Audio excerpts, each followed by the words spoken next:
Well, Opleousas High School has had its struggles in football in recent history, winning only 6 games in 6 years. But now here in 2017, the team is making a comeback. Sports director Andrew Clay joining us live here in the studio with more. Andrew. Yeah, that's right, Marcel. The team is trying to make a complete 180 in 2017. And as our Seth Lewis explains, the Tigers are turning over a new leaf with some angelic assistance.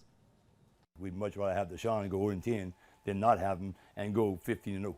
But things are what they are, and we can't change life. All we can do is cope with life and move on the best we can. Opleousas football is off to a 4-1 start to the season, including 4 straight wins. This memorable run in large part due to a player who hasn't played a down for the Tigers this year. It's been special. Like, we've been working for this. We know that we was going to have it because just in our head, Deshaun with us. Tight end Deshaun Foster was getting ready for his senior year with the Tigers, but on July 3rd, he collapsed while playing pickup basketball.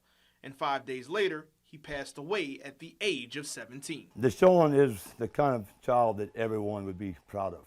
His parents did a great job raising him. Always, striving to be better, which kind of pushed us to be how we are now. Now OHS has dedicated their season to Foster, placing his name and number on everything they wear. Everybody just wants to make him proud and make his family proud. I know how hard he wanted to work and do the things that we're doing now.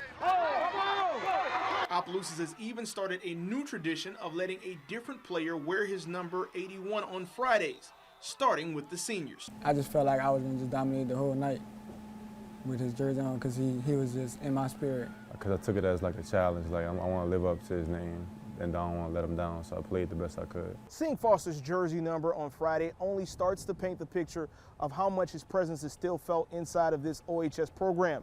It doesn't matter if it's a workout inside of their locker room, a practice, or a game.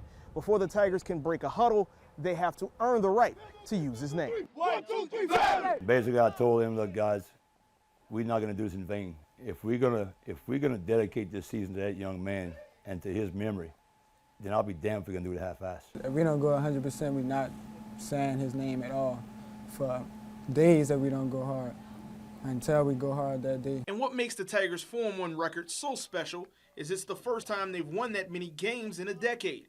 Opleousas is now in prime position to make the playoffs for the first time in 13 years. But a run to the postseason means nothing without upholding Foster's legacy. We have no choice because we said we were going to do it, and we looked up to the sky and we told him we will bust our tails and we will not take breaks, and we're not going to disappoint them.